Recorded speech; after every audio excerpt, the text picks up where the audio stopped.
Como lo mencioné, esta es una iniciativa conjunta entre Eurosocial y la Red Europea de Trabajo con Varones Agresores, que lo que buscamos es ir construyendo puentes e intercambiando experiencias sobre trabajo con varones agresores en Europa y en América Latina, a ver cuáles son esta mirada cruzada birregional para combatir la violencia de género.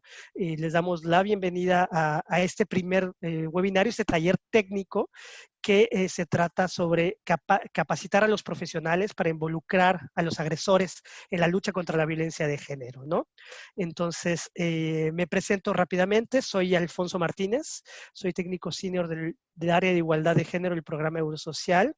Y bueno, soy simplemente un poco la cara del programa en este momento, pero aquí a mi lado y alrededor mío hay todo un equipo de profesionales del área de igualdad de género y también desde la oficina del programa del programa Eurosocial y nuestros colegas de la Red Europea de Trabajo con Varones Agresores, Work with Perpetrators, que hacen que esto sea posible, que en estos momentos hay más de 122 participantes, entonces la verdad estamos muy contentos de esta participación y es gracias al trabajo de todos mis colegas y de todas mis colegas que estamos aquí, que estoy yo dando un poco la cara, bonita o fea, ustedes decidirán en ese sentido, ¿no?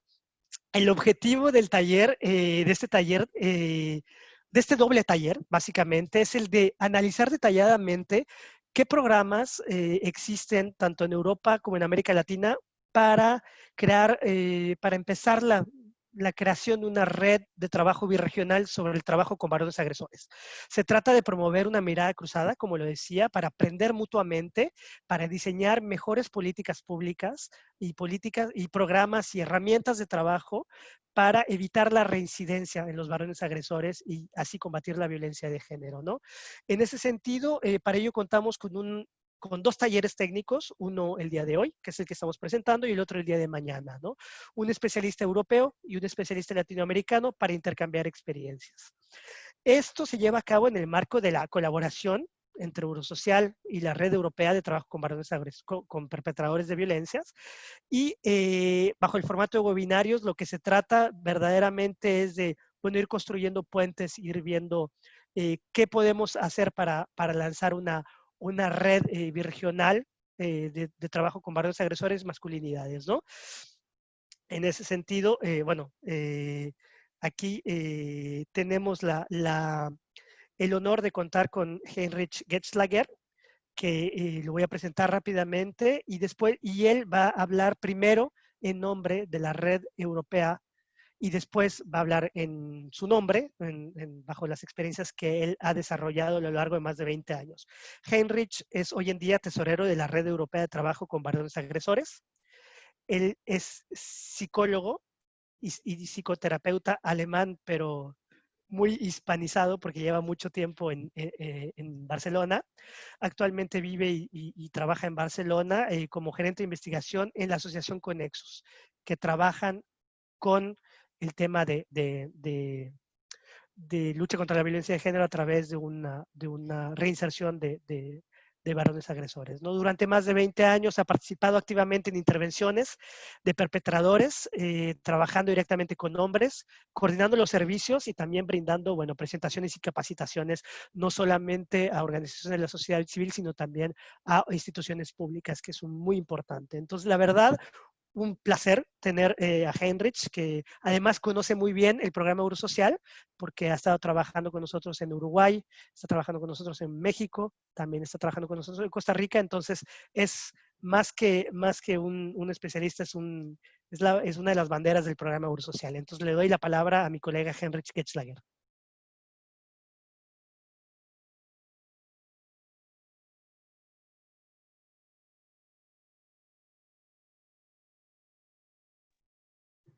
Hola, muy buenos días a todas y todos y buenas tardes aquí en Europa. Muchas gracias, Alfonso, por esta halagadora introducción y muchas gracias a todo el equipo de Eurosocial y el equipo de BDP para hacer posible esta iniciativa de tender puentes entre los continentes en este ámbito. Es un honor y un placer poder participar de esta iniciativa. Voy a compartir mi presentación. Como decía Alfonso, voy a introducir primero muy brevemente la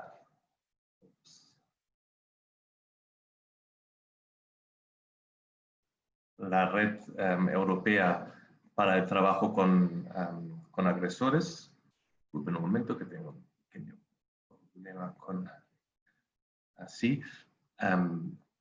La red europea. Antes, brevemente, unos comentarios de una introducción y contextualización de por qué y para qué creemos que es importante trabajar con los agresores también, y no solo brindar apoyo a las mujeres víctimas supervivientes y a sus hijos e hijas, para luego hablarles principalmente del proyecto Engage, que es la base de esta propuesta de capacitar a profesionales para abordar en los servicios de primera línea también a los hombres agresores, detectar la violencia, preguntar por la violencia, intentar motivarlos y derivarlos a servicios especializados, a programas para agresores. Y ahí vamos a ver un poco la idea, los objetivos de este proyecto, la guía para profesionales que creamos y la formación que hicimos en el marco de este proyecto, y de la que vamos a ver buena parte de las transparencias que forman parte de esta formación que creamos para profesionales que trabajan en servicios sociales, servicios de salud, de protección a la infancia, incluso policía, etc. Y luego espero que tengamos tiempo para preguntas y para la discusión. Entonces, ¿por qué creemos que es importante trabajar con los hombres agresores también? Para complementar, ¿no?, los servicios para las mujeres víctimas y supervivientes, principalmente, y eso me hace recordar mis inicios hace unos 20 años, porque las mujeres víctimas y supervivientes de la violencia lo reclamaban, lo reclaman en muchos casos. Recuerdo que las compañeras que trabajaban con ellas nos decían: sí, estoy aquí, ¿no?, intentando salir de esta situación, recuperarme, pero ellos, que al fin y al cabo son los responsables de la violencia que he sufrido, ¿qué hacen?, ¿no? Entonces, la idea de responsabilizar a los agresores, a los perpetradores también en el cambio, en la erradicación de esta violencia. Pero también había razones mucho más pragmáticas y que tenía que ver con la experiencia de que muchas de las mujeres no se acaban separando, o incluso después de una separación y de un proceso de recuperación acaban volviendo con ellos. Y si no se producía un cambio en el hombre, lo más probable era que la violencia luego seguía o volvía. Pero incluso en el mejor de los casos, de que la mujer, ¿no?, se separa, se recupera, rehace su vida y nunca más tiene contacto con el hombre que la agredía y que la violentaba, muchos de ellos, muchos de los hombres, tienen una capacidad sorprendente de tener nuevas relaciones, y no siempre, pero en muchos casos repiten también estos patrones violentos en las nuevas relaciones, ¿no? Y por ello también es importante poder trabajar con ellos. Muy importante también la razón de poder trabajar con ellos para romper lo que se viene llamando la transmisión intergeneracional de la violencia hacia los hijos y las hijas expuestas a estos modelos, ¿no? A pesar de que puede haber una separación, la gran mayoría de los hombres siguen manteniendo algún tipo de contacto a través de regímenes de visita, etcétera, y desgraciadamente en muchos casos siguen ejerciendo violencia o siguen utilizando a los niños y las niñas para hacer daño a sus parejas o exparejas. Entonces sí que también en este sentido es importante trabajar con los hombres para evitar esta transmisión hacia hijos y hijas. Y finalmente también es importante porque la legislación nacional e internacional en muchos casos, al menos en muchos países, nos obliga a hacer este trabajo. Si vemos con un poco más de detalle qué dicen las mujeres, en Europa hace unos 6 años se publicó una macroencuesta, una encuesta en todos los países europeos con más de 40.000 entrevistas a mujeres sobre la violencia de género de la Fundamental Rights Agency, la Agencia de Derechos Fundamentales Europea. Y aquí podéis ver que ha sido lo más importante, que ha ayudado más a las mujeres para superar la violencia, salirse de la violencia. Y lo más importante ha sido el apoyo de la familia y amigos, las capacidades y la decisión personal, pero lo que nos llama la atención son los datos que he marcado aquí en rojo, que los cambios que hacen los agresores, los hombres, son más importantes para las mujeres incluso que el apoyo profesional que ellas puedan recibir o los posibles cambios a través del sistema judicial, de alguna decisión judicial. Así que se corrobora en esta encuesta con más de 40.000 mujeres que desde el punto de vista de las víctimas o supervivientes, el cambio en el comportamiento de los agresores, de los hombres, es un aspecto importante para poder salir de la violencia.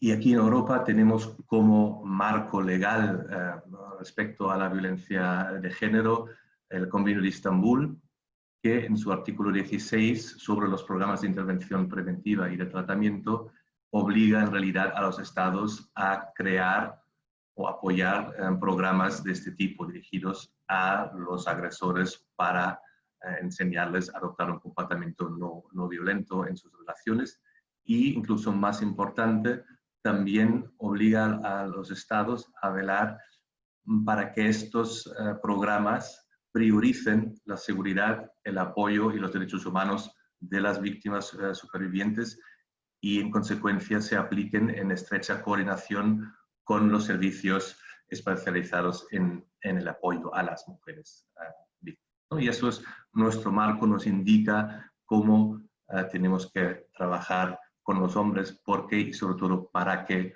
para esta seguridad y estos derechos de las víctimas. Eso tiene que ser siempre nuestro objetivo a la hora de intervenir con los hombres. Y en este marco también se ubica la Red Europea para el Trabajo con Agresores que ejercen violencia de género. Esto es un pantallazo, digamos, de la página web que os recomiendo que miréis. La red se creó como red informal hace más de 10 años, con en su momento unos 18 miembros de países, y 5 años más tarde se estableció formalmente también como asociación. En la actualidad tenemos 60 miembros de 32 países europeos, y las organizaciones que participan básicamente son programas que trabajan con hombres agresores, pero también servicios para mujeres víctimas supervivientes asociados a estos programas para agresores. También algunas redes o federaciones nacionales para el trabajo con agresores, y departamentos de investigación de algunas universidades europeas. Y recibimos financiación por la Comisión Europea, por la Fundación OAK, y también las cuotas de las organizaciones socias. ¿Cuál es el objetivo, la misión de esta red?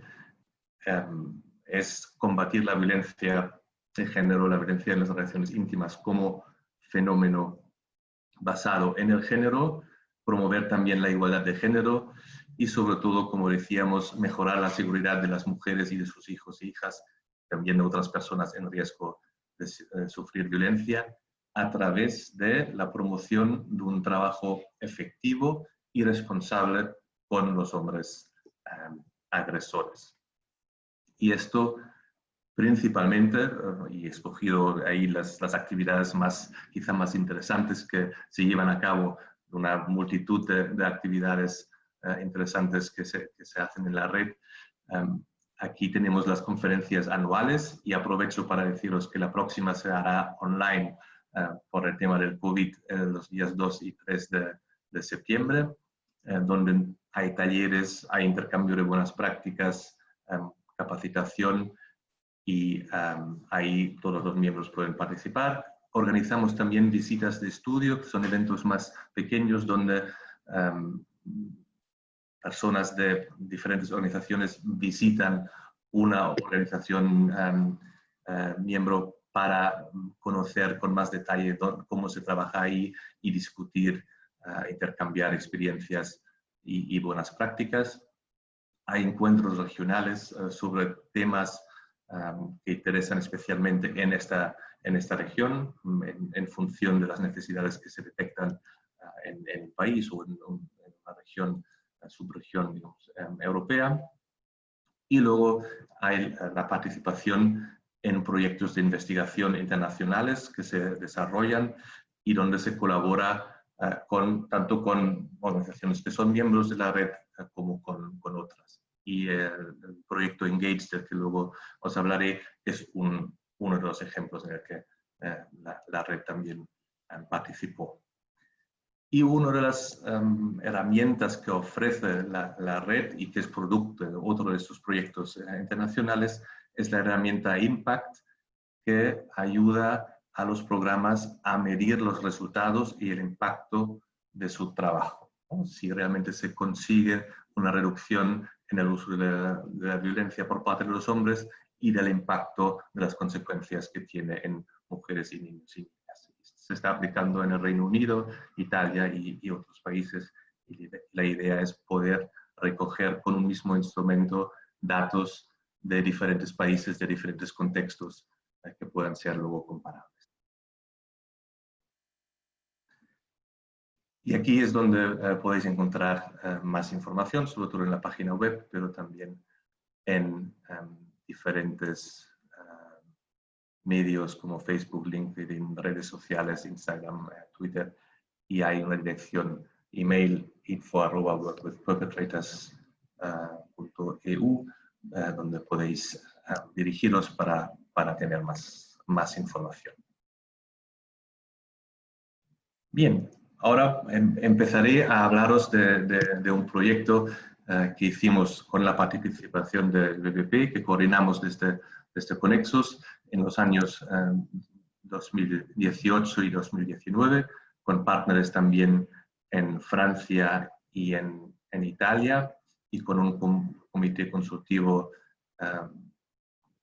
en el que participaron Marianne Hester de la Universidad de Bristol y Neil Blacklock de Respect, y que fue también cofinanciado por la Unión Europea, que partía un poco de las observaciones en diferentes estudios, entre otras de Marianne Hester, que del 40 al 90% de los hombres que entran en un programa para agresores habían acudido a servicios de salud o otros servicios sociales, en los meses anteriores a ingresar en el programa para agresores, pero a la vez la mayoría de las guías y formaciones sobre el abordaje de la violencia machista o violencia de género se refiere exclusiva o básicamente mayoritariamente al abordaje en mujeres. Hay muy pocas guías o muy poca formación para profesionales en servicios sociales, servicios de salud,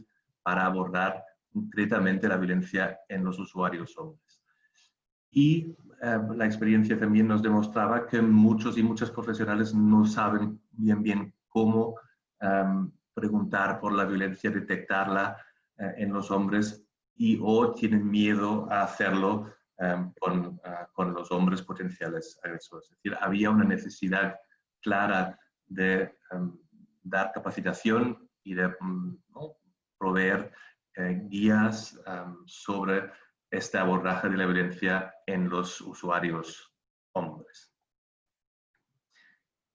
Y por otra parte también nos parecía importante la involucración de profesionales de los servicios generalistas, porque, y estos son datos del año pasado de aquí de España, a través de solo el sistema judicial, muy pocos hombres acaban llegando a participar en un programa para agresores. Eso tiene que ver con que relativamente pocas mujeres maltratadas denuncian a las parejas, no todas las denuncias llevan a juicio, En España tuvimos el año pasado un poco más de 50.000 sentencias, de ellas 36.000 condenas, y de estas al final 10.000 hombres fueron obligados a participar en un programa. Es decir, es importante que al restante 98% de los hombres agresores se les pueda ofrecer y se pueda promover que puedan participar en un programa para agresores fuera del sistema judicial. Entonces, esto era un poco el objetivo del proyecto Engage, aumentar la seguridad de las mujeres y niños y niñas víctimas de la violencia, promoviendo una respuesta coordinada a los agresores y aumentando la capacidad de los y las profesionales en servicios generalistas de abordar y derivar a estos hombres, detectar la violencia y a la vez mejorar la coordinación entre estos servicios de primera línea y los programas para agresores. Y luego había un objetivo quizá más simbólico, más político, que era cambiar la mirada de los y las profesionales, ¿no? De mirar principalmente cuando pensamos en y queremos abordar la violencia, pensar en las mujeres víctimas supervivientes, hacia los agresores como los responsables, no solo de la violencia, sino también del cambio, ¿no? Para que el peso de hacer algo al respecto no recaiga exclusivamente o principalmente en las mujeres. Entonces, lo que hicimos en el proyecto Engage durante estos 2 años fue primero un análisis de las necesidades, luego os hablaré un poco, hablamos con profesionales, con los hombres agresores y con expertos y expertas en el trabajo con agresores, hicimos una revisión de la literatura y también nos basamos evidentemente en nuestra experiencia como partners del proyecto. En base a este análisis de necesidades, creamos la guía Engage y un correspondiente módulo de formación, que luego os explicaré, y hicimos una implementación piloto, una prueba tanto de la guía como de la formación, que luego evaluamos y revisamos los materiales creados, que todos están disponibles en la página web del proyecto, que luego os podré enseñar. En el análisis de necesidades, lo que hicimos fue, en los 3 países que participaron, Italia, Francia y España, hacer entrevistas cualitativas y grupos focales sobre las necesidades y las experiencias en la derivación con agresores que participaban en nuestros programas para agresores. Preguntamos cómo fue para ellos que se les preguntara, si se les preguntó, qué les parecía importante en este proceso, digamos, de ser preguntados y derivados a un servicio, si fuera el caso. Por otra parte, hicimos grupos focales con un total de casi 100 profesionales de primera línea, es decir, servicios de salud, sociales, etcétera, sobre este tema, sobre su práctica actual a la hora de detectar y abordar la violencia en los usuarios hombres, sobre la coordinación entre servicios, sobre obstáculos y dificultades en este proceso y sus necesidades de formación en este ámbito. Y luego también hicimos entrevistas con 12 personas expertas en la intervención con hombres agresores. Y los resultados quizá más interesantes de este análisis de necesidades referidos a los hombres, fue interesante constatar que la gran mayoría de los hombres no han sido preguntados por la violencia que ejercían, incluso cuando estaban en un tratamiento psicológico, a veces por problemas de pareja, y la gran mayoría nunca fue preguntado. Pero en cambio no les parecía mal, de hecho algunos deseaban o hubieran deseado que alguien se les hubiera preguntado, siempre que se hablara de la violencia de manera gradual, poniéndole palabras poco a poco, y sobre todo, y eso todos lo destacaban, la importancia de no sentirse juzgados como monstruos, como alguno lo puso, y en cambio sí obtener una perspectiva de cambio, una posibilidad de recibir apoyo e información sobre los servicios especializados a su disposición. Por otra parte, los y las profesionales decían que en su gran mayoría no habían nunca recibido ninguna formación específica sobre el abordaje de la violencia en usuarios hombres. Menos de la mitad de los y las profesionales conocía dónde podían derivar a un hombre, un programa para agresores, y menos del 20% lo había hecho alguna vez. En cambio, todas las personas profesionales prácticamente habían detectado, identificado o como mínimo sospechado de la violencia de género en algún usuario, en algún hombre con el que trabajaban, pero muchas menos habían abordado esta violencia de la que habían detectado o de la que habían sospechado, ¿no? Muchas menos personas realmente habían preguntado por esta violencia que habían detectado o de la que habían sospechado.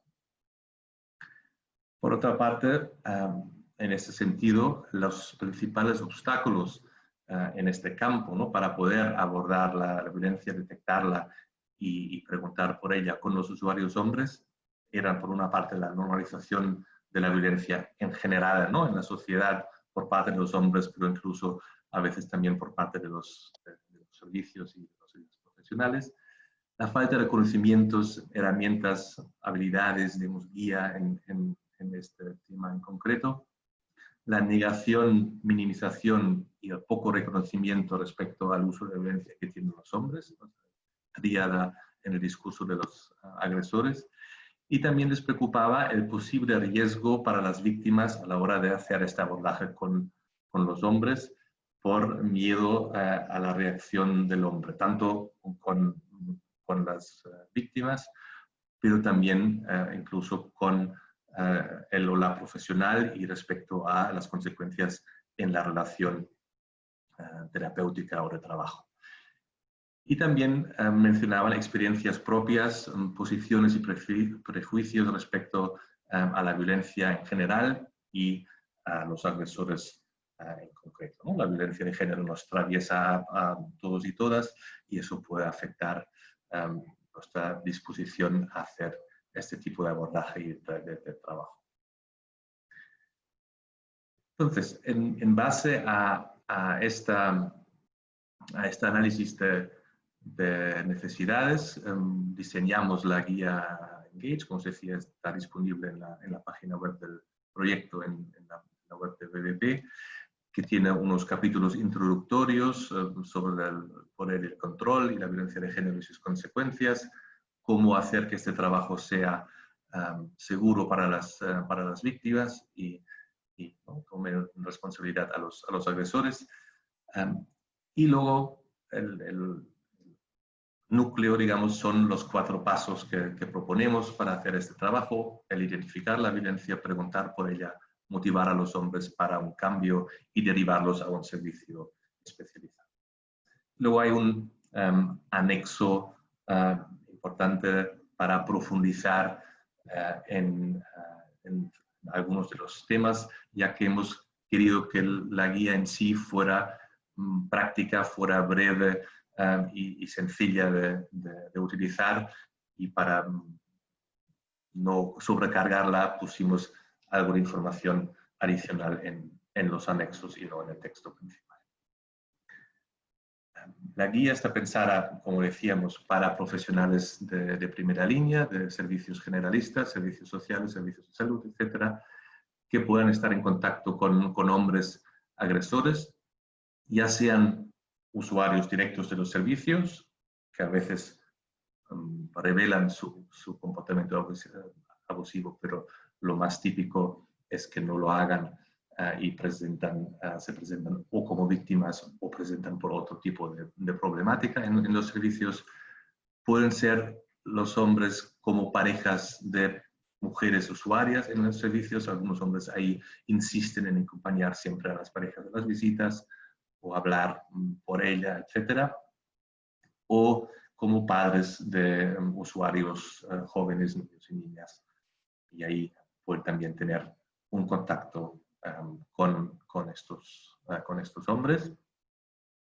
Y ahí es importante aclarar bien cuál es el papel de una profesional, un profesional de primera línea de estos servicios generalistas cuando interactúa con los hombres agresores. Lo que tenemos que tener muy claro es que no es su trabajo hacer todo el proceso de cambio para que los hombres cambien y dejen de ejercer la violencia. Esto es el trabajo de los especialistas y las especialistas en los programas para agresores, sino que sí que hay una responsabilidad y un rol importante para trabajar, ¿no?, en colaboración con los demás servicios para responsabilizar al hombre y poder apoyar una intervención segura para las víctimas y concretamente poder identificar, abordar, es decir, preguntar y derivar de la manera más efectiva posible a estos hombres usuarios del servicio. Por otra parte, como os decía, creamos una formación correspondiente. La guía puede ser de ayuda, pero es importante hacer una formación que hemos ido trasladando también ahora a una versión online debido a la situación del coronavirus. Y la formación consiste, por una parte, en una presentación PowerPoint que incluye para los diferentes países diferentes vídeos de un agresor hablando de su violencia para ver qué nos supone como profesionales, cómo puede afectar a la relación que establezcamos con él, y ejercicios prácticos para cada paso de la guía, ¿no? Identificar, preguntar, motivar y derivar. Y luego hay una guía para ofrecer esta formación, y la propuesta para la formación es hacer una primera sesión de formación inicial que incluya todo el contenido principal de unas 5 a 6 horas de duración, y luego a los entre 3 y 6 meses después hacer una sesión de seguimiento para poder revisar la implementación en la práctica, poder supervisar posibles dificultades y o profundizar en algunos temas que hayan quedado dudas desde la primera sesión. Y esta segunda sesión sería de 2 a 3 horas, sumando un total de 8 horas de formación para todo el paquete.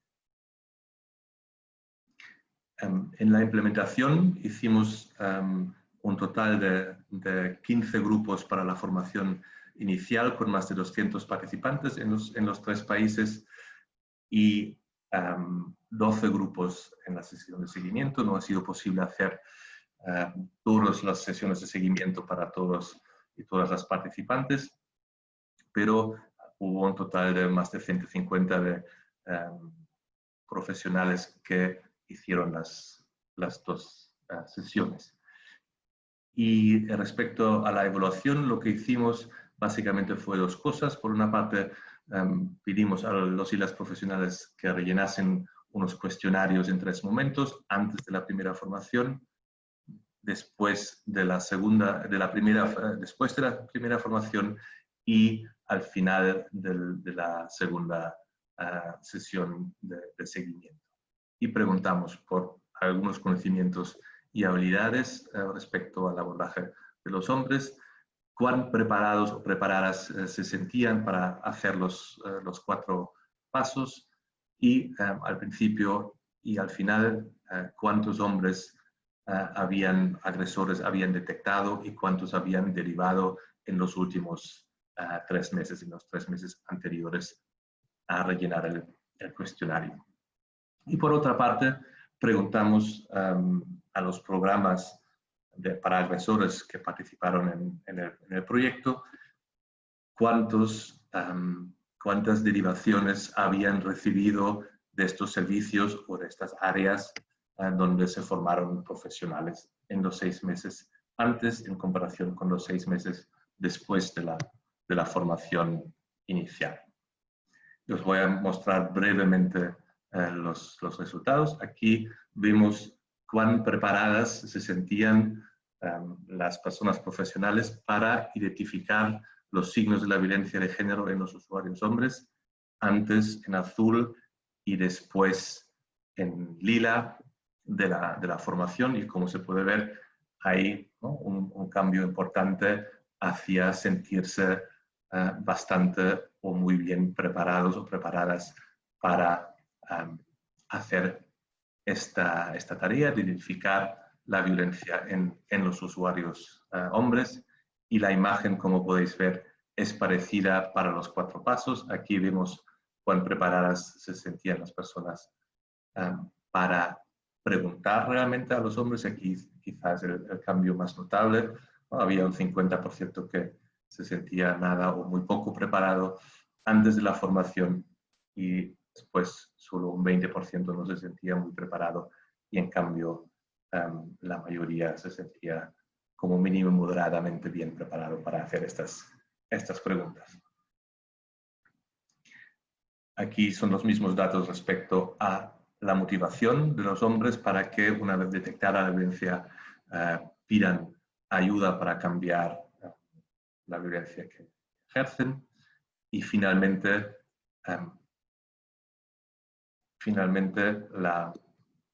el sentirse preparado o preparada para derivar el hombre a un servicio especializado, a un programa para agresores. Como podéis ver, ahí hay los cambios en la dirección deseada respecto a cuán preparadas se sentían los profesionales, pero también nos interesaba si realmente había cambios en la actuación profesional, y por eso preguntamos cuántos hombres agresores habían identificado y cuántos habían derivado en los últimos 3 meses, antes de la formación o después de la formación. Y como podéis ver en el gráfico, hay un incremento de más o menos un 25% en las identificaciones de hombres violentos. Pasa de poco menos de 2 de promedio a casi 2,5 después de la formación, pero sobre todo en las derivaciones se doblan de antes de la formación a después de la formación, de 0,3 a casi 0,7. Y por otra parte, los programas para agresores en los 3 países también registraron un incremento medio de un 25% en las derivaciones que habían recibido de los servicios o de las áreas que habían recibido la formación del proyecto. Es decir, hay un cierto éxito, digamos, en el cambio de la práctica profesional de las personas formadas. Y ahora, vamos un poco mal de tiempo, voy a brevemente pasar a algunas de las transparencias que forman parte de la formación. Empieza un poco con las imágenes, las ideas que tenemos como profesionales o como personas de quién ejerce violencia, cuál es la imagen, y para ello utilizamos estas fotos para empezar el debate y enseñamos algún vídeo de un hombre que habla de su violencia para ver qué es lo que nos genera como profesionales escuchar este discurso, ver a este hombre y cómo nos puede predisponer a preguntar o no, a qué tipo de relación podemos establecer con los hombres, y esto es uno de los temas más importantes respecto al éxito, digamos, de la estrategia. Cómo podemos relacionarnos con los hombres, rechazando a la vez claramente sus acciones violentas y todas las creencias y los discursos que la justifican. Pero por otra parte, cómo podemos aceptar y no juzgar a la persona e intentar comprender su experiencia y su historia, y no caer en una postura, ¿no?, de superioridad profesional, personal o moral, pensando que somos diferentes a ellos y que tenemos que hacerles ver lo que deberían de pensar o hacer o dejar de hacer o pensar, que es exactamente como ellos suelen tratar a sus parejas, ¿no? Repetiríamos las mismas prácticas relacionales basadas en la diferencia en el poder que en realidad queremos revisar.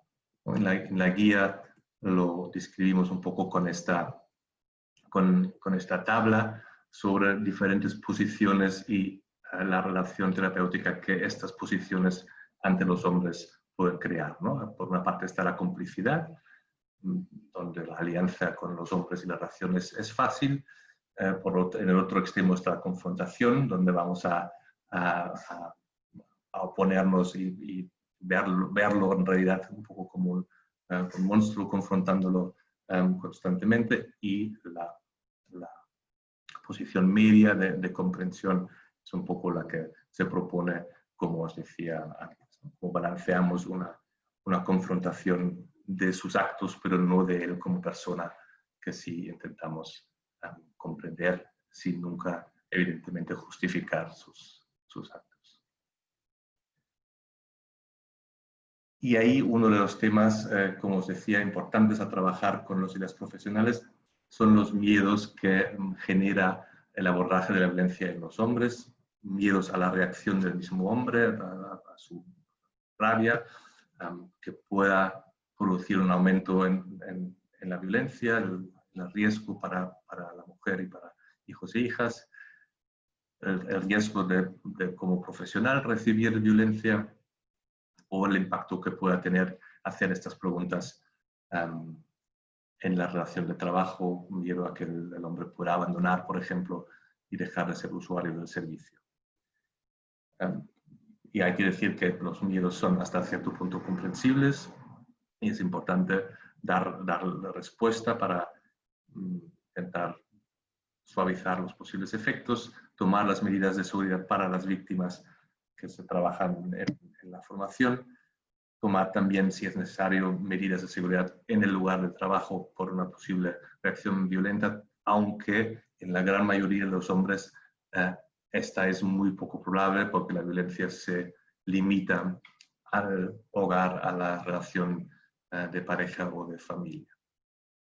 Y como último, la experiencia de este proyecto en las entrevistas con los hombres, pero también de otros proyectos, que la gran mayoría de los hombres sí acepta ser preguntados por estos temas, sí se hace con respeto y sin juzgarlos. Y lo que es importante es ver cuál es la alternativa, ¿no? Cuál es el riesgo de no hacer estas preguntas, de no abordar la violencia, y básicamente el riesgo es que queda sin detectar, sin abordar y que seguirá la violencia y la situación, las consecuencias que eso supone para mujeres y niños. Entonces pasaríamos al primer paso de identificar la violencia en los hombres para ver qué indicadores y señales nos pueden hacer sospechar, nos pueden impulsar a empezar a preguntar al hombre por estos temas.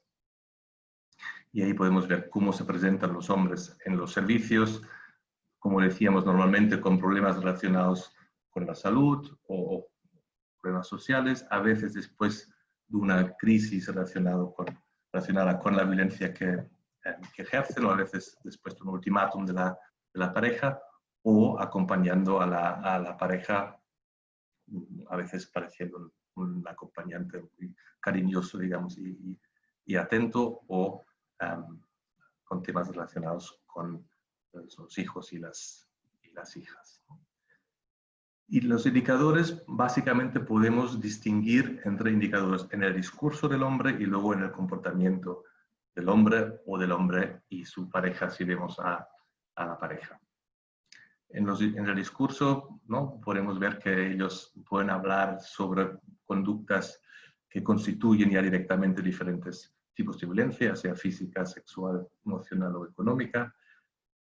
Pueden referirse, es bastante habitual, a un comportamiento excesivamente celoso o controlador respecto a la pareja, o podemos escuchar actitudes o comentarios sexistas o misóginos, ya sea sobre la pareja en concreto o sobre las mujeres en general, y a veces utilizan, ¿no?, minimizaciones, eufemismos que podrían indicar cualquiera de los anteriores, ¿no? A veces hablan de una gran pelea, un argumento fuerte, y eso puede ¿no?, hacer sonar la alarma para decir de qué estará hablando, qué habrá pasado cuando habla de una gran pelea o de un argumento fuerte.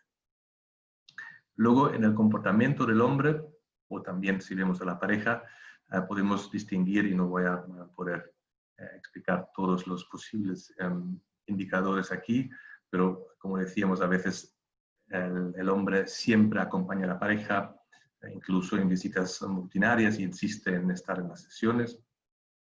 Cuando habla por ella, la interrumpe, la corrige, no la deja hablar, o directamente descalifica o desacredita lo que dice, o a ella como persona, intenta tomar decisiones por ella, ya son indicadores más claros. Justifica o minimiza posibles lesiones o estados psicológicos que podrían ser consecuencias de la violencia. La tendencia a culparla a ella por sus problemas, o mostrar incluso dificultades en la sesión, o explicar, ¿no?, de controlar sus estados anímicos, su ansiedad, su estrés, cambios de humor, levantar la voz.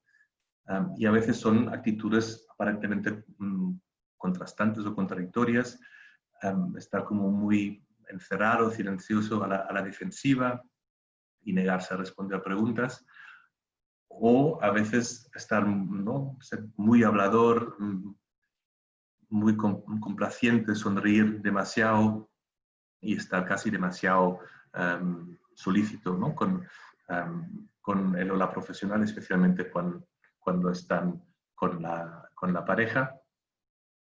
A veces hay actitudes verbales amenazantes o incluso gesticulación que puede invadir el espacio de la mujer o la profesional.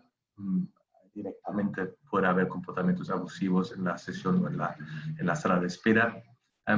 Más sutiles a veces los intentos de manipular o controlar a la pareja, o también a la profesional o la situación, intentando controlar los tiempos, la duración de la entrevista, tipo de preguntas que se pueden hacer o no. Las compañeras mujeres a veces notan una cierta descalificación o menosprecio en el trato, actitudes degradantes, a veces actitudes agresivas, a veces también un cierto flirteo. Y luego hay los indicadores que tienen que ver con especialmente los cambios en el comportamiento y en la actitud de la mujer entre sesiones a solas y sesiones con el hombre, ¿no? Cuando observamos en las sesiones con el hombre una actitud más sumisa, ¿no?, que casi no habla. En cambio, cuando tenemos la visita a solas, pues está mucho más activa y participativa. Y otra vez puede haber una apariencia más conflictiva de reproches mutuos, y a veces hay como una imagen sospechosa, digamos, de perfección de la relación, negando cualquier conflicto y todo es perfecto, ¿no? Tanto un extremo como el otro nos puede hacer sospechar. Y aquí haríamos un primer ejercicio sobre un estudio de caso sobre la detección de los señales y los indicadores para poder detectar la violencia. El segundo paso, y voy acelerando un poco, es el preguntar, que es quizá el paso más difícil, ¿no? Hemos detectado o estamos sospechando que el hombre puede ejercer violencia a través de los indicadores, y ahora se trata de preguntarle a él sobre esto. Ahí, como contexto, es importante poder crear un entorno de privacidad y seguridad para hacérselo un poco más fácil, ser claros y claras sobre las condiciones de confidencialidad, y insistir que para muchos hombres ser preguntados incluso puede ser un alivio, la mayoría al menos lo acepta, ¿no? Es importante que estas preguntas al hombre hay que hacérselas a solas, no en presencia de la pareja o de hijos y hijas. Y la propuesta es explorar esta violencia con preguntas progresivas, de más genéricas a más específicas y enfocadas. Y en la guía proponemos lo que llamamos las preguntas embudo, que pueden ser generales cuando no hay una demanda específica, sino vamos a preguntar cómo van las cosas en casa con tu mujer, cómo definirías vuestra relación. La mayoría de parejas discute a veces, cómo manejáis vosotros los conflictos, cómo actúas normalmente cuando estás enfadado, qué pasa cuando tu ira va más, es decir, hacer preguntas genéricas y en función de las respuestas del hombre podemos ir profundizando y haciendo preguntas más concretas sobre las situaciones que nos vaya relatando, ¿no? ¿Alguna vez has dicho o hecho algo de lo que luego te hayas arrepentido? ¿Alguna vez has actuado de alguna manera que te avergüence o asuste? Las discusiones nunca se vuelven físicas. ¿Alguna vez te ha preocupado tu comportamiento? Y ahí, en función de las respuestas, vamos afinando más y haciendo preguntas más concretas luego sobre diferentes conductas ya violentas. En cambio, si el hombre viene con una demanda, por ejemplo, al problema de estrés o de alcoholismo o de celos, podemos utilizar esta demanda y hacer preguntas sobre el efecto de este problema en la relación de pareja, ¿no?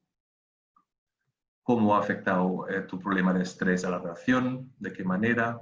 ¿Qué piensa tu pareja de este problema? ¿Cómo crees que le afecta? Cuando estás estresado, ¿cómo reaccionas con tu pareja y tus hijos e hijas? Cuando has estado muy celoso o muy estresado, ¿has perdido alguna vez la calma con tu pareja? ¿Qué has hecho exactamente? Es decir, utilizamos como pretexto de alguna manera el problema con el que nos viene para explorar si ha llevado al uso de la violencia en algún momento. Y ahí, ¿no? si hay indicios de violencia, más indicios de violencia, podemos ir explorando diferentes tipos de violencia con un poco más de detalle, ver, por ejemplo, el primer episodio o el último, o el que considera más grave, más serio, y en función de esta exploración es importante que si vemos un riesgo alto e inminente de un daño para la mujer o para los niños y niñas, es importante que tomemos las medidas necesarias para protegerlas. Y ahí haríamos otro ejercicio, un role-playing, para practicar este tipo de preguntas que suele ser para muchos y muchas la parte más compleja, ¿no? de poner sobre la mesa, empezar a preguntar por el tema. El tercer paso ya sería el de motivar a los hombres para una posible derivación a un servicio para agresores, un programa. Aquí, una vez que hemos explorado hasta cierto nivel ciertos episodios de violencia, el objetivo es, ¿no? primero que lo reconozca y luego que reconozca que es un problema suyo y que quiere hacer algo al respecto. Y ahí lo más habitual es que los hombres como mínimo sean ambivalentes, sino ya directamente resistentes a reconocer esta responsabilidad y querer hacer un proceso de cambio, por lo que este trabajo motivacional suele ser importante. Y ahí, en la experiencia nuestra, se muestra que el intentar convencer al hombre desde fuera es complicado y es más útil utilizar algunas estrategias para acompañarlo en la identificación de sus propias razones y motivaciones para no utilizar la violencia. Y ahí nos basamos en la estrategia o la metodología de las invitaciones a la responsabilidad de Erin Jenkins y a la entrevista motivacional de Miller y Volnick, desarrollada originalmente en el ámbito máster de las drogodependencias, pero que se puede aplicar también aquí. Y estas son algunas de las preguntas que desde el enfoque de las invitaciones a la responsabilidad podemos hacer al hombre para intentar crear, ¿no? esta motivación para el cambio, qué tipo de padre, pareja o hombre esperaba ser o quería ser, cómo te gustaría que tus hijos o hijas te vean en 10 o 20 años. Ahí se hace mucha hincapié en la relación, ¿no? y las consecuencias de la violencia en hijos e hijas, que suele ser uno de los motivadores más potentes para los hombres para hacer un cambio, iniciar un proceso de cambio. Y en la entrevista motivacional, sin entrar en los detalles, se trata de crear una discrepancia entre sus valores y sus objetivos y la práctica del uso de la violencia, valorando un poco los beneficios y los costes tanto de seguir ejerciendo la violencia como de cambiar y de dejar de utilizar la violencia y intentar, ¿no?, hacer decantar la balanza hacia el cambio. Y estas son cosas que en la formación podemos trabajar con algo más de detalle, y que hay también información en los anexos de la guía. Y otra vez hacíamos un ejercicio para cada paso. Hay un ejercicio en la formación que ayuda a poner en práctica los conceptos transmitidos. Y ya el último paso, una vez que se haya conseguido, ¿no?, una mínima motivación en el hombre para querer iniciar un proceso de cambio, es importante informarle de las opciones que tiene y dónde puede ir para recibir este apoyo profesional que sea eficaz para él y seguro para su pareja.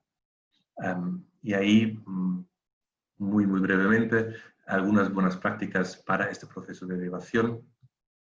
Lo que nos parece muy importante y que proponemos también en la guía es que los y las profesionales tengan un conocimiento y se informen bien de los servicios que tienen a su alcance, que incluso llamen y hablen con las personas responsables o referentes en esos servicios para conocer cómo funcionan, qué protocolos hay de derivación, para poder acordar, transmitir esta información al hombre y luego acordar esta derivación para que sea exitosa. ¿No? Y es importante preparar bien esta información y darle al hombre una información adecuada y realista de los beneficios para él, de qué es lo que le espera en el programa y también de sus responsabilidades respecto a la derivación y a la participación en este servicio. Importante también acordar con el servicio especializado qué tipo de retorno va a haber y qué coordinación, sobre todo si desde los servicios de primera línea se sigue atendiendo al hombre, cómo pueden participar en contribuir a vigilar el riesgo por una parte, pero también apoyar a la participación del hombre en el programa, si se sigue el trabajo con él, qué tipo de coordinación va a haber. Importante que hay servicios que no son recomendados para el trabajo sobre la violencia de género, como pueden ser los cursos de gestión de la ira, pero sobre todo la terapia de pareja, mediación o terapia familiar, por los riesgos que puedan suponer para las víctimas. Y otra vez hay un ejercicio para trabajar este tema de la derivación.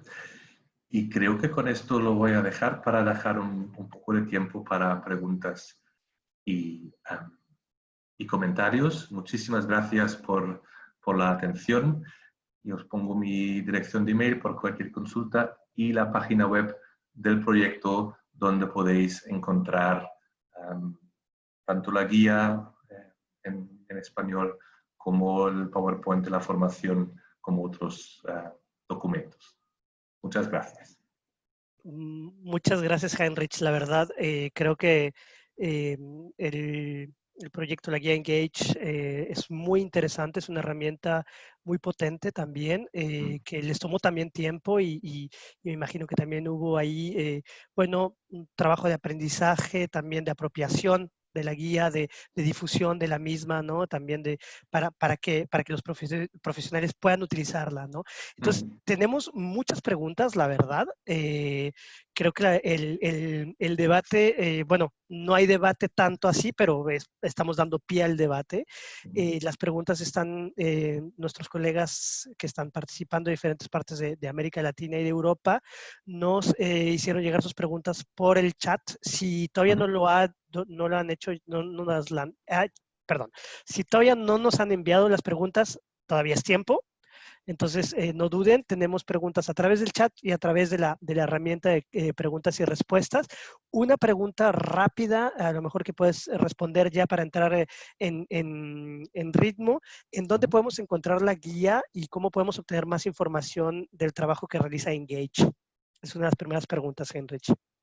Sí, como os acabo de enseñar en la última transparencia, hay una página web del proyecto Engage debajo de la página de BBP, donde se puede encontrar las guías y los PowerPoints de las formaciones en castellano, es decir, en español, en catalán, en inglés, en francés y en italiano. Y hay otros materiales, algún otro webinar, y todo está ahí. Perfecto. Quizá podemos compartir en el chat la... Sí, mi colega Adrián va a poner la diapositiva pasada, que es donde estaba la página. No, perdón, tú la tienes, Heinrich, tú tienes que compartir la pantalla. Sí, vale, lo puedo volver a...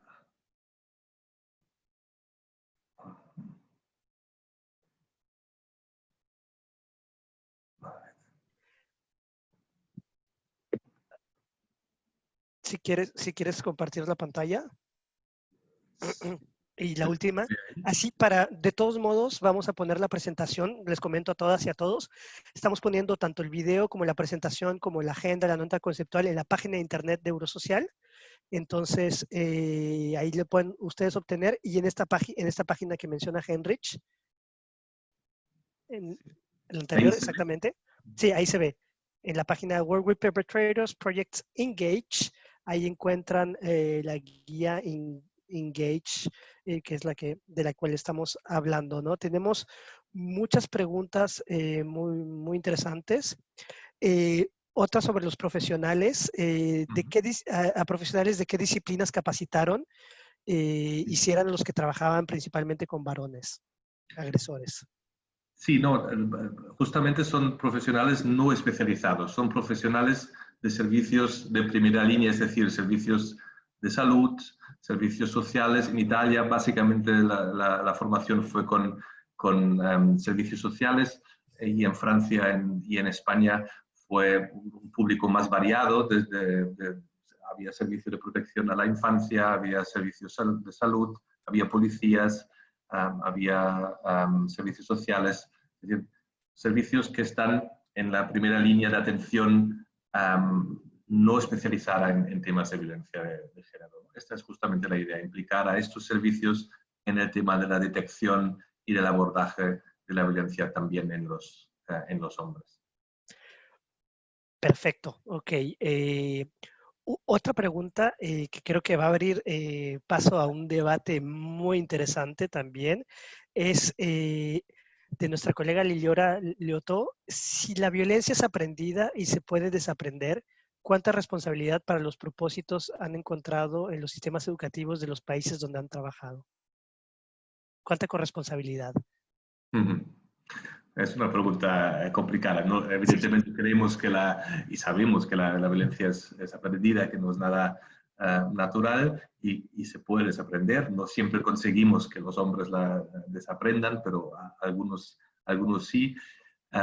Luego ya no hemos trabajado con el sistema educativo en este proyecto. Sí que estamos en otros proyectos justamente para intentar incluir en la formación del profesorado el tema de la igualdad de género y de la violencia de género, y también de la detección precoz de la violencia de género en el alumnado, ¿no? Tanto como testimonios o víctimas, digamos, directos o indirectos, como en casa, donde observan la violencia o sufren la violencia entre sus padres, o bien ya en secundaria, donde puede haber primeros casos de violencia de pareja. Pero sí es un tema fundamental, evidentemente, de toda la prevención y del cambio en el sistema educativo formal y los espacios de educación no formales, y desde luego en las casas y en las familias también. Y bueno, una pregunta subsidiaria en ese sentido para complementar. ¿Piensas que es en el sistema educativo donde hay más reticencias, donde hay más estereotipos de género que reproducen patrones? O no Ujú. sé.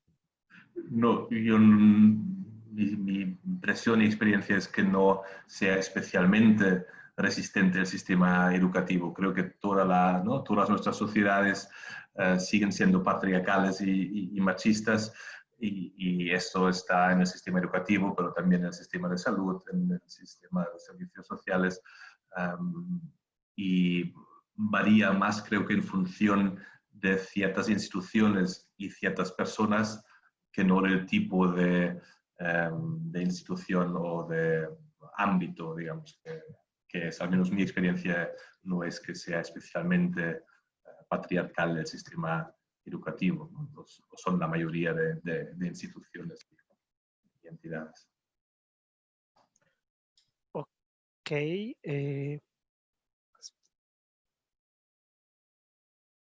No por tomar. Una pregunta también que, que va a abrir paso también a un debate. ¿Cuáles serían algunos instrumentos de evaluación de riesgo y potencial de letalidad que serían idóneos para trabajar con los hombres que ejercen violencia, ¿no?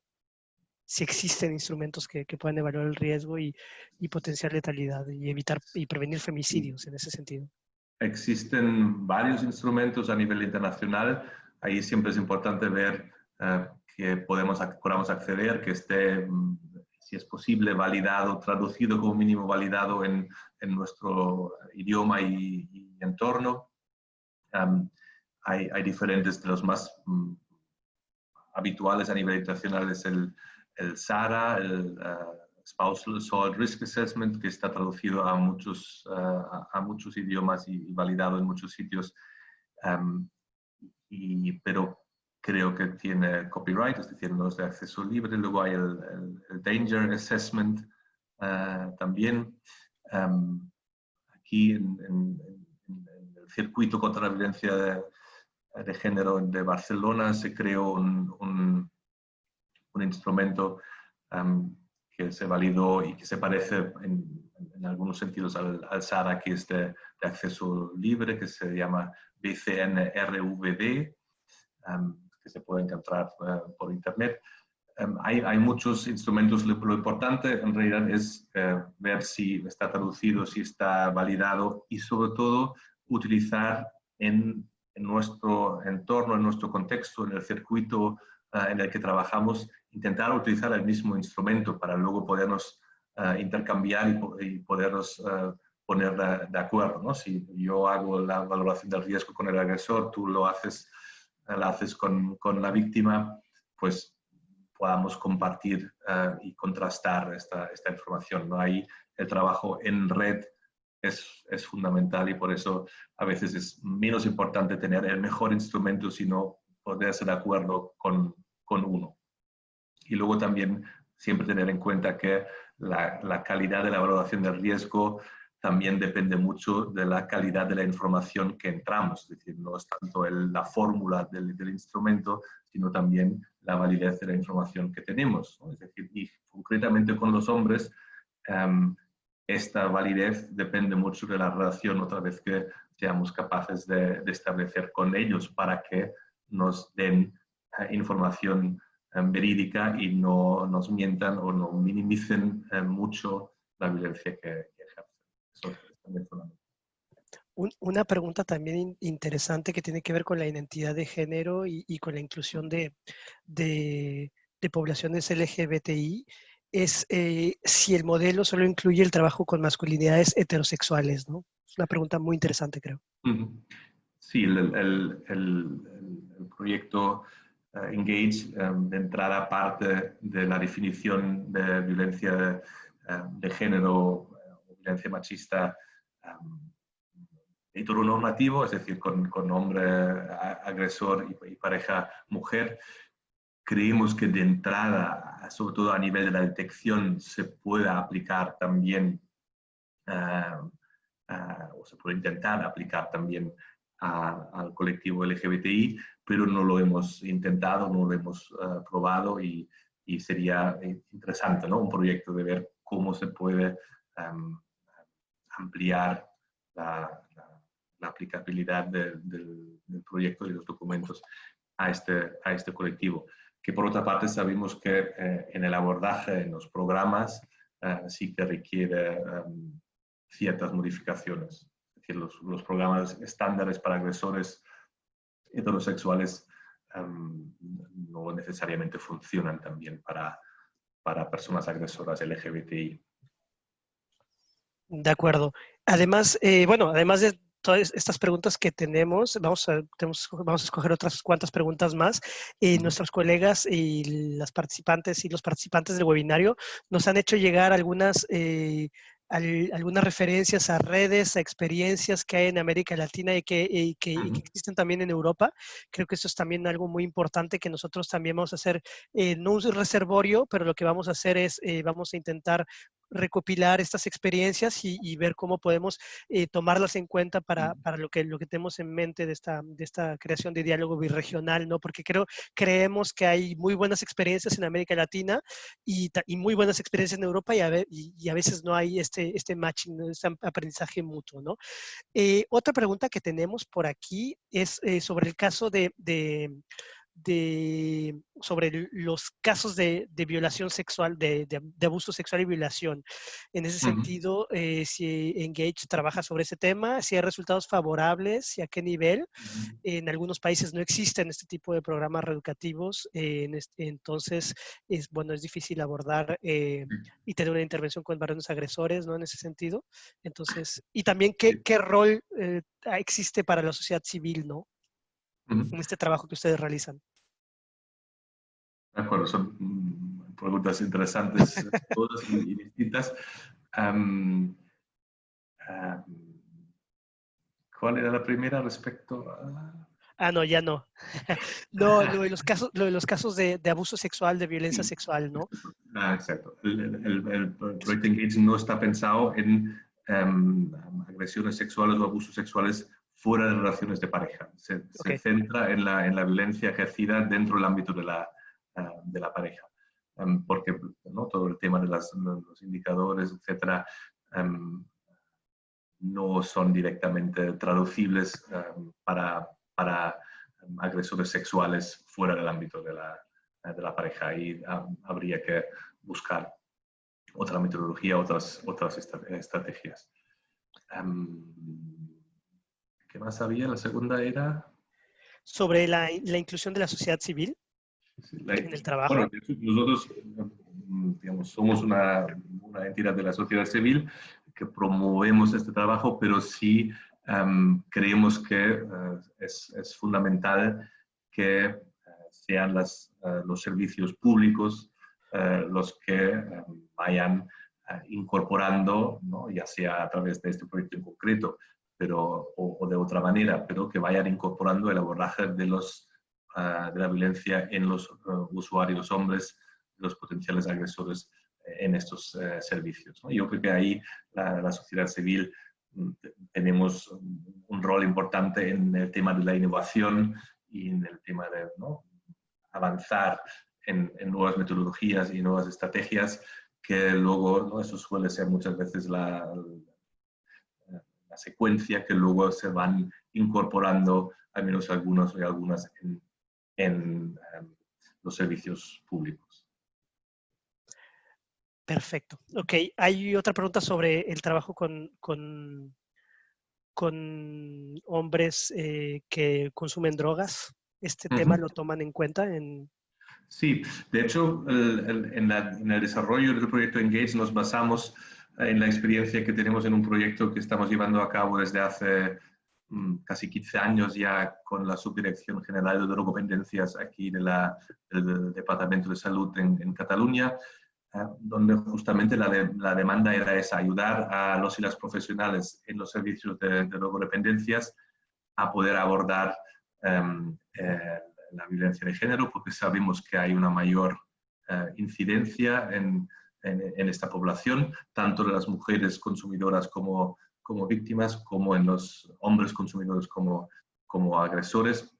Y además, al menos aquí en Cataluña, las personas usuarias de los servicios de drogas, el 75% son hombres, por lo que el abordaje, ¿no?, de los potenciales agresores es fundamental en estos servicios.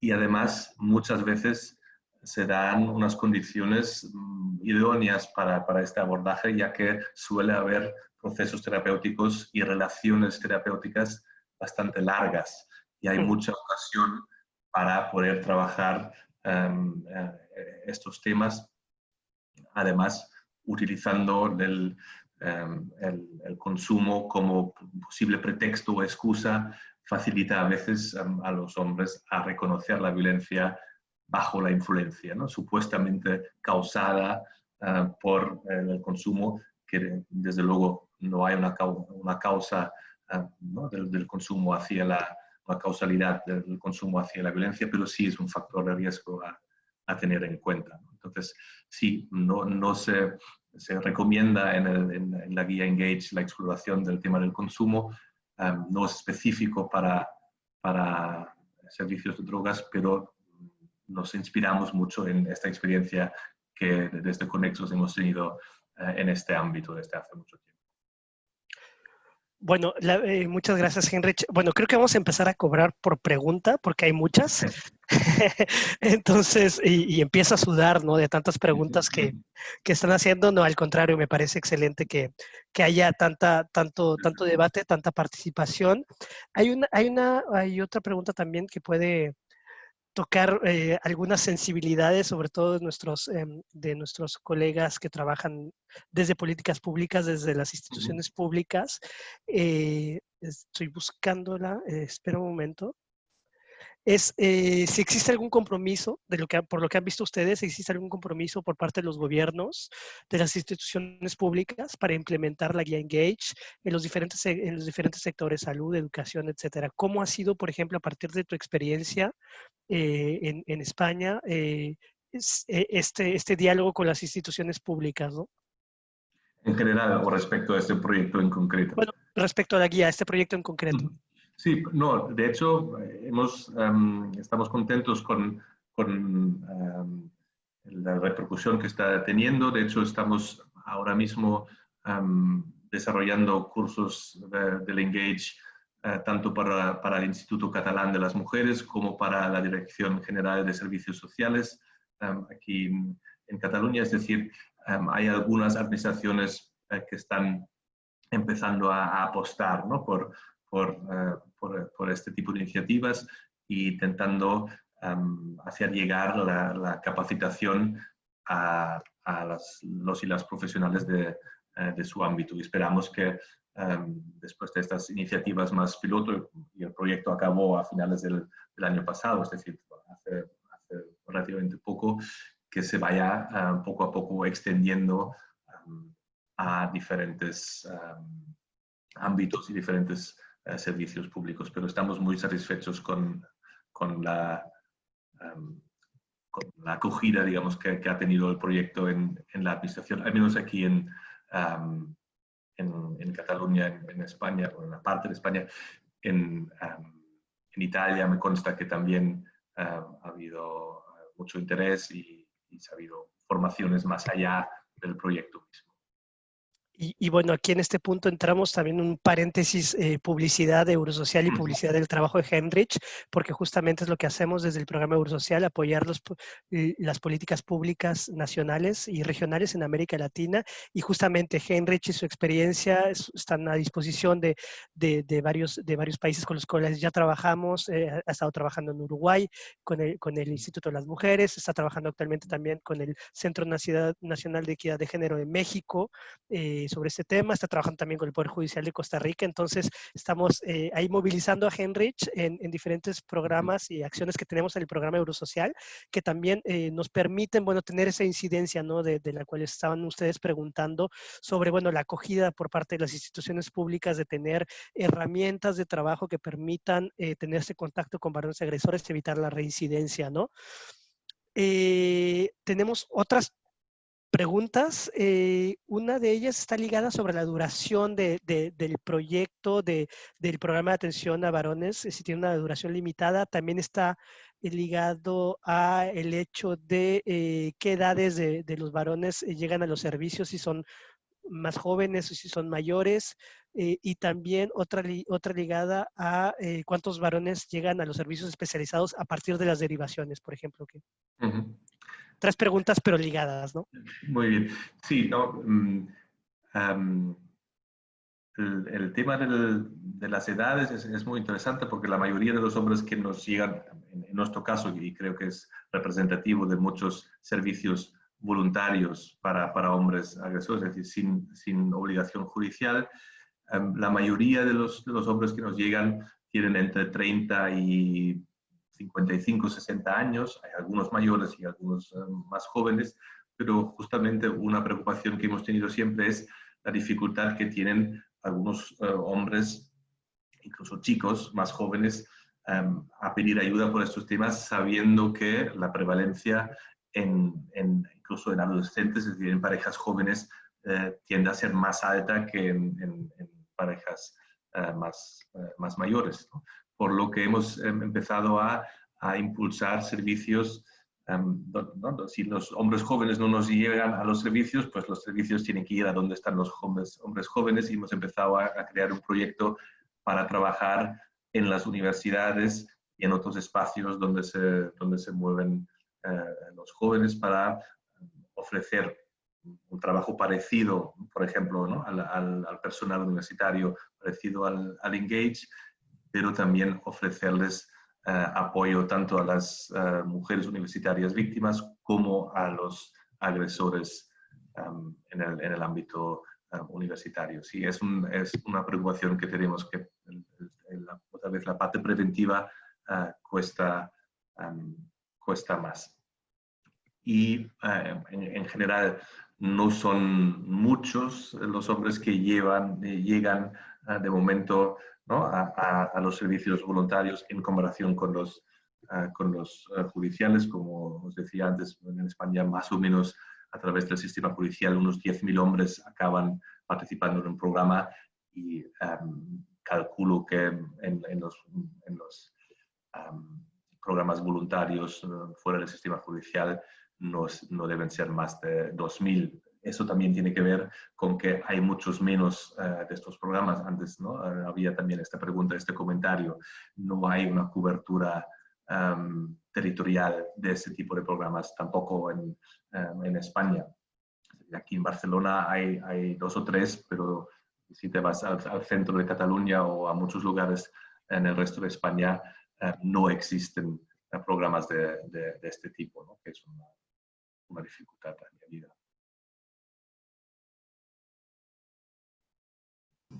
Bueno, si quieren, recogemos 2 o 3 preguntas más. Yo ya estoy terminando aquí en ese sentido. Hay una pregunta muy específica sobre tu opinión sobre el modelo de Duluth como programa sobre el cual estructurar procesos de reeducación con hombres agresores. Si hay otros modelos que puedes recomendar, ¿no? ¿Cuál es tu opinión sobre el modelo de Duluth y si tiene otros modelos para recomendar? El modelo Duluth ha sido uno de los modelos pioneros, ¿no? en Estados Unidos, en Minnesota, uno de los primeros programas para hombres desde una perspectiva claramente feminista y de género.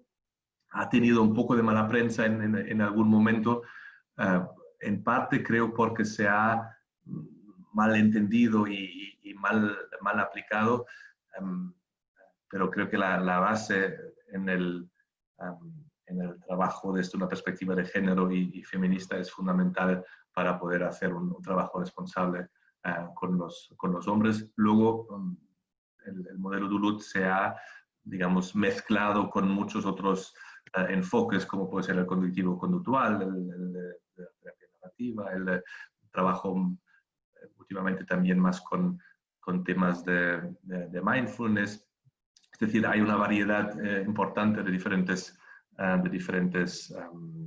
enfoques y metodologías, pero esta perspectiva feminista de tener, como decía al principio, la seguridad y el bienestar de las mujeres víctimas como objetivo prioritario y como guía en todo lo que hacemos es fundamental, ¿no? Y por eso la importancia de poder contactar con las parejas y exparejas y o con los servicios que la atienden y colaborar estrechamente para ver si realmente contribuimos a la seguridad de las mujeres o incluso inadvertidamente y sin querer podemos poner en más riesgo, ¿no? Si el hombre utiliza la participación del programa de manera manipulativa y convence a la mujer para volver con él o para no irse por el hecho de participar en el programa, ¿no? Estos casos también existen, es fundamental prevenirlo.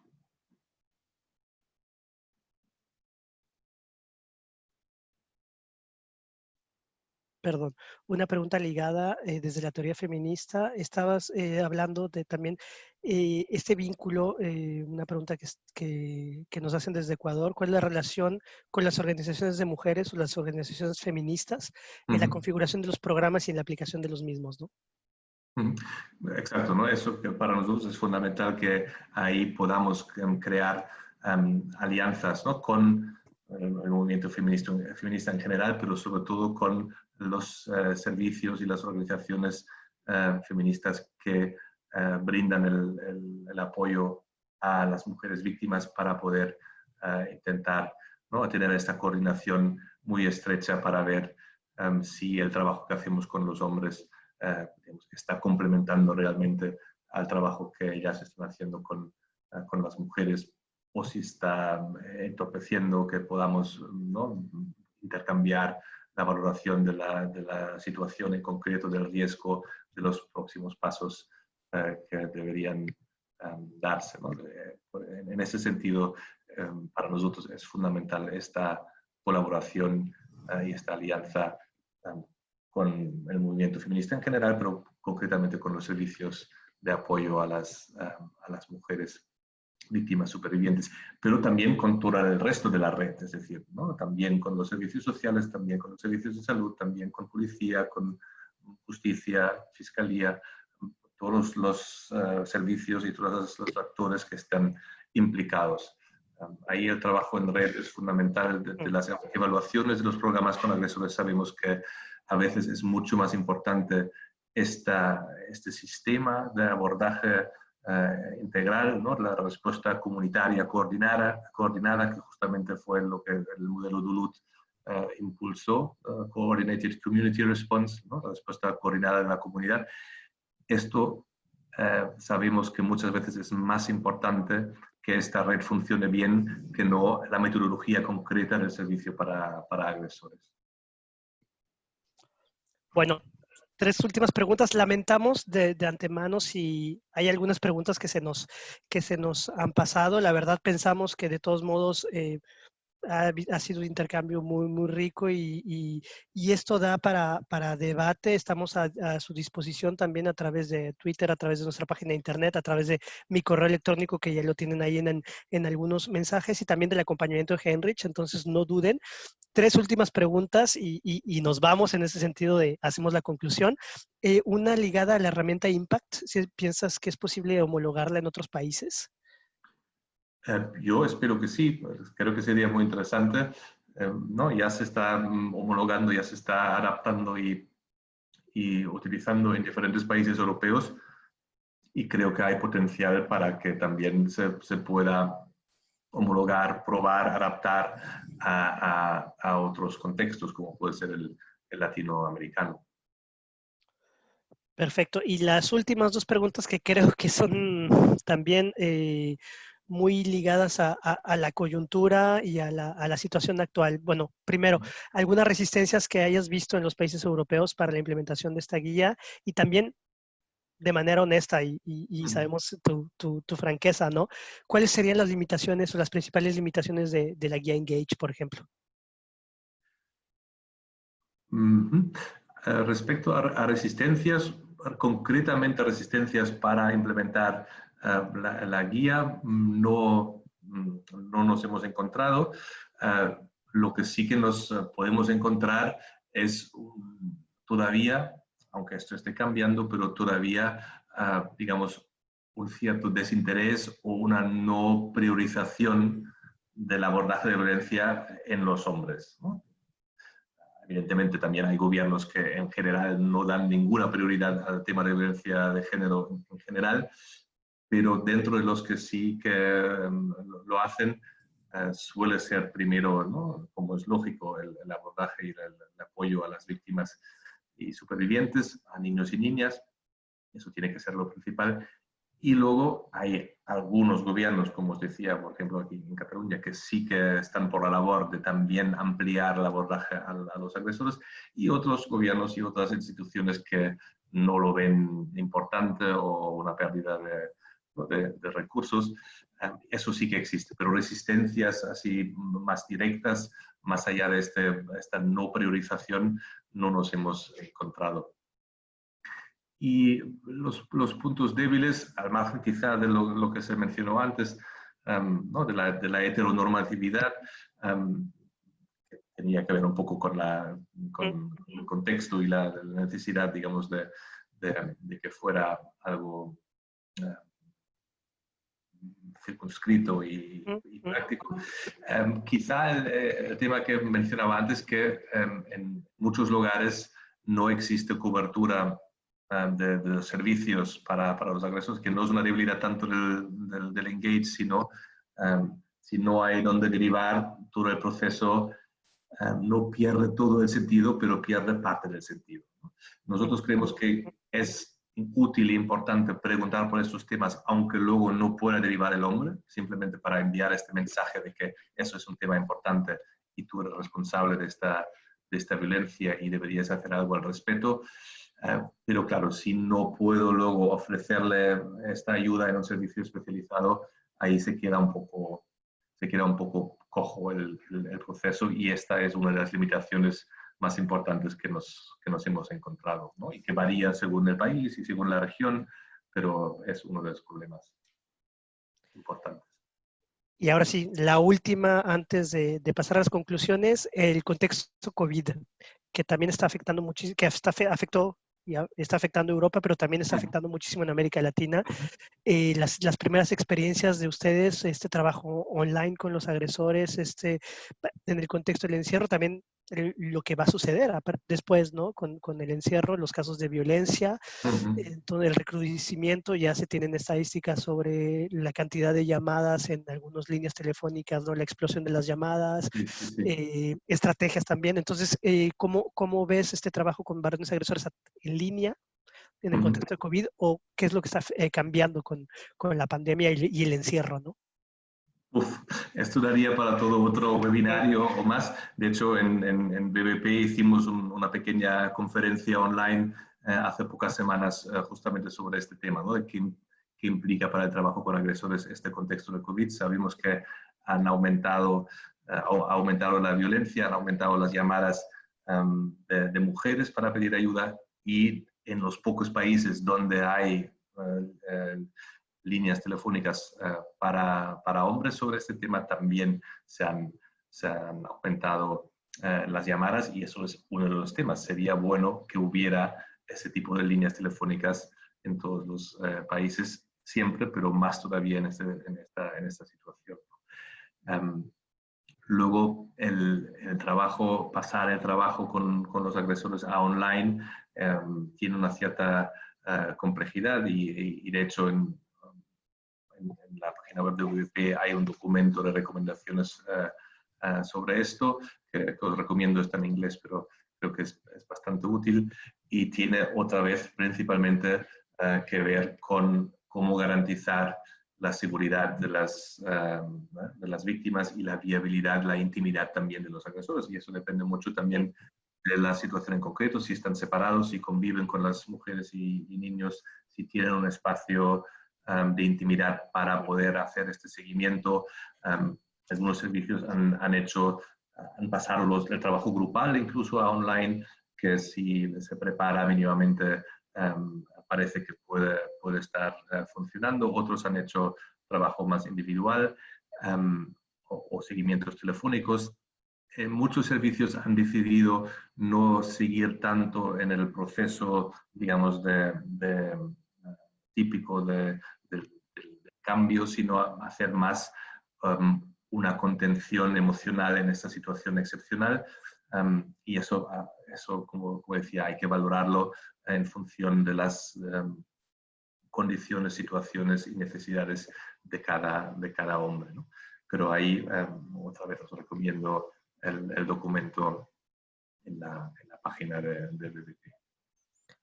Muchas gracias, Heinrich. La verdad, acabamos antes de terminar, les pedimos un minuto, en verdad les toma un minuto evaluar este taller. Acabamos de compartir el vínculo Google Form, lo estoy compartiendo yo directamente. Si pueden entrar y dar sus comentarios, simplemente si les interesó o no les interesó. Son 3 preguntas súper básicas. Por favor, antes de que se vayan, les pedimos por favor esta evaluación, porque nos interesa a nosotros saber si, bueno, esto que estamos realizando y estamos organizando es de su interés. Entonces, nuevamente, aquí está el vínculo compartido en la evaluación del taller Google Form. Aquí está.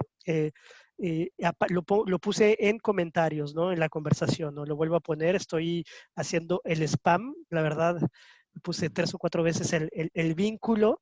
Nuevamente recordarles que este taller fue grabado, estará a disposición de ustedes en la página de internet de Eurosocial, en la web TV de Eurosocial, en el canal también de YouTube de la red europea WWP, Work with Perpetrators, y también estamos tuiteando, entonces no duden en tuitear al respecto siempre haciendo referencia a Eurosocial, a este taller, estamos casi en directo. Hay algunas preguntas que quedaron ahí en suspenso, vamos a intentar tener a lo mejor algún pequeño documento que recopile estas preguntas y que haga alguna respuesta.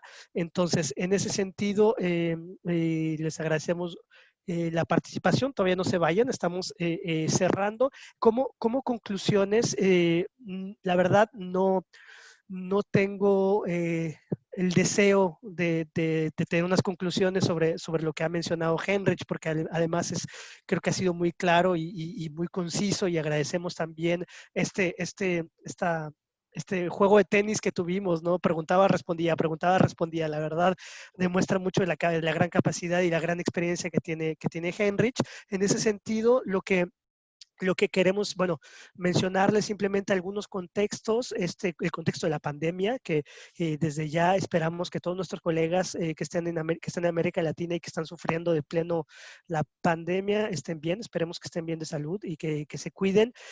La lucha contra la violencia de género durante y posterior a la pandemia creo que es algo que va a ser una prioridad, está siendo una prioridad, y vamos desgraciadamente a ver, bueno, el impacto del encierro, del confinamiento, ¿no? En las relaciones de pareja, en las denuncias, ya lo estamos viendo en las líneas telefónicas, y entonces creo que vamos a tener que volver a reformular, replantear, ver cómo se trabajan estas herramientas como Engage, como Impact, etcétera, con estos nuevos contextos, ¿no? Porque no sabemos, hasta que no haya vacuna, no sabemos si nos van a volver a reconfinar, a encerrar también tanto en Europa como en América Latina. Ahí ligado a la importancia de contar con herramientas de trabajo que puedan también utilizarse, adaptarse, retomarse en diferentes países, como las preguntas que se llevaron a cabo en este webinario. Como tercer punto, bueno, queremos y muchas gracias de antemano por toda la información que están poniendo en el chat sobre experiencias nacionales, sobre experiencias regionales en América Latina. Queremos lanzar los primeros pasos de esta red birregional de trabajo con varones agresores y masculinidades, ¿no? Entonces, ver qué es lo que está haciendo. No se trata de hacer, de replicar o de duplicar lo que ya se está haciendo en América Latina, sino retomar las buenas experiencias para basarnos y hacer este vínculo con la red europea, con WWP, Work with Perpetrators. Les recordamos también que este es un taller, un doble taller. Mañana tenemos el lado latinoamericano, la visión latinoamericana con Óscar Acevedo, que está también presente en este webinario y nos envió un saludo por el chat. Este taller técnico sobre representaciones y realidades, violencia de género contra las mujeres y trabajo con agresores en Colombia y Guatemala. Óscar tiene experiencia también en Eurosocial, brindando apoyo técnico y asesorías especializadas en estos dos países. Entonces, ese es el taller de mañana a la misma hora, en el mismo canal. Por favor, regístrense. Vamos también a nosotros enviar un correo electrónico con el vínculo para que se puedan registrar directamente otra vez a este webinario. Y la anterior, por favor. Exactamente. Y bueno, también mencionarles que Eurosocial estará participando en los talleres de trabajo del encuentro anual de la Red Europea WWP. Nosotros tenemos el placer desde hace algunos años de trabajar conjuntamente con la red. El año pasado pudimos asistir al encuentro anual que tuvo lugar en Grecia.